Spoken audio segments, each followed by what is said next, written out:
Hi, I'm going to analyze what will happen, 10 things that might happen to immigration if Donald Trump is our president.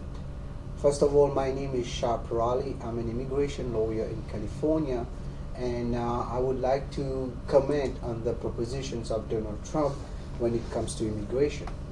First, he's been talking about a lot about deportations of he calls illegal immigrants, but mostly we call undocumented people, and he's talking about what he will do to deport them, and many people have said it's almost impossible because we won't be able to basically put everybody and deport them that quickly. It will take it's a long process. But what people have ignored, there is a concept called summary deportation, which is used at the airport. And if Trump is able to modify this law, that he should be able to, unfortunately, to deport many people who have been living here for years. Of course, there will be fights, hopefully, from Congress and from judges and from other civil rights movement. But the truth is that there is a potential he can do that. Second, denying entry to the United States of Muslims. Trump has said it several times, and he has confirmed it, that he will actually ban Muslims from entering the United States.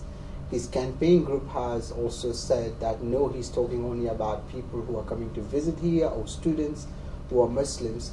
But the truth is that he himself has not denied that, and he said ban to all Muslims. So we don't know if he's talking about people who have a green card or people who don't have a green card. So let's look for that too. Third, deputizing local authorities. One of the things that was done before is by the federal government, the ICE, Immigration Custom Enforcement. They were deporting a lot of people using the local authorities like the police, and we have seen this in Arizona very efficiently, using their police to go after immigrants, whether they were legal or illegal. And we even know that they tried to deport a citizen. So that's going to happen definitely if he's a president. He will deputize the local authorities to basically act on behalf of the U.S. immigration, which is a federal body.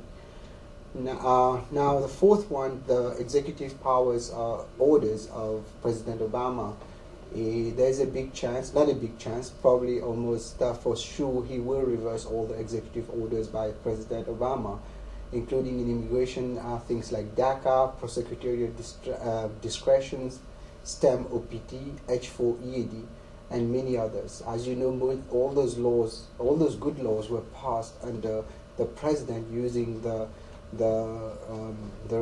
Federal Register and using presidential executive powers, and he has made clear that he will reverse all those accordingly. So be ready for that.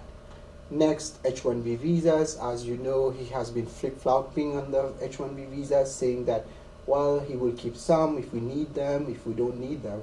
But what I'm assuming that he's saying in all this is that he will keep the H1B for models. As you know, many people who come here for modeling, basically for fashion shows, they get H1Bs, so I'm pretty sure this is what he's talking about.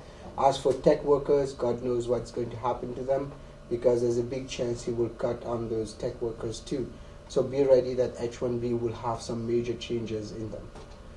And then OPT, he clearly says that according to Trump plan, if you see on his website, OPTs are taking jobs. So basically, OPT is optional practical training, and CPT or curricular practical training. These are offered to foreign students when they come to the United States for studying. They can use that to get some experience after they complete. It's usually 1 year. The STEM OPT is another extension that's different, but that one is a regular OPT. He said he's going to cut that off too, so be ready for that. The NAFTA, famous NAFTA, the North American Free Trade Agreement between US, Canada, and Mexico. The NAFTA is what gives us the TN visas and some other investor visas. So if this is cut off, you can bet that the TN visas will be gone.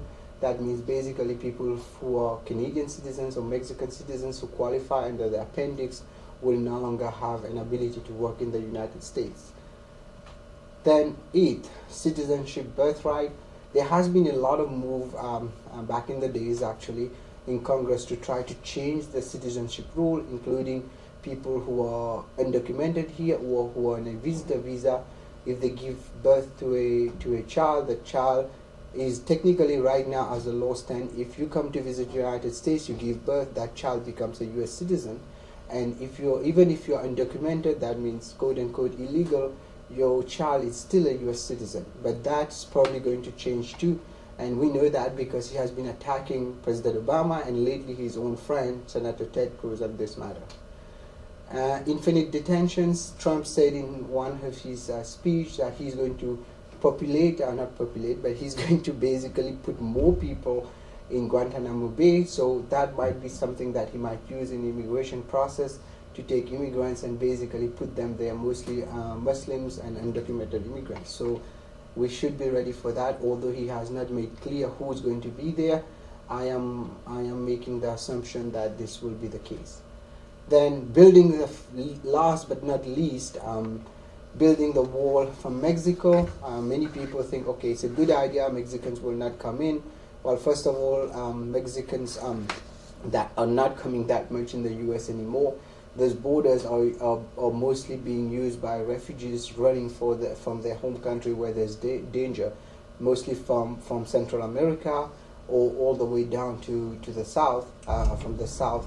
So they cross all the way, and people even from Africa, from people from war-torn countries are using those borders. So putting a wall there will have definitely a human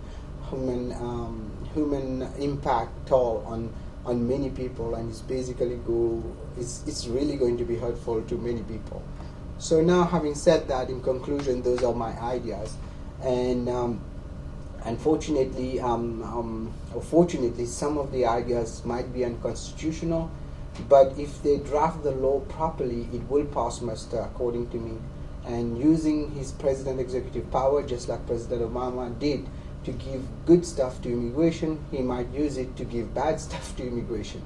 So finally, just as a conclusion, ladies and gentlemen, again, everything I'm telling you today is basically my opinion, and this is an assessment quickly as an immigration lawyer who has been practicing immigration law for years and who has followed Donald Trump's ideas for a while, and I've been thinking I should do something that explains to people what is the impact of basically going to a change in immigration law.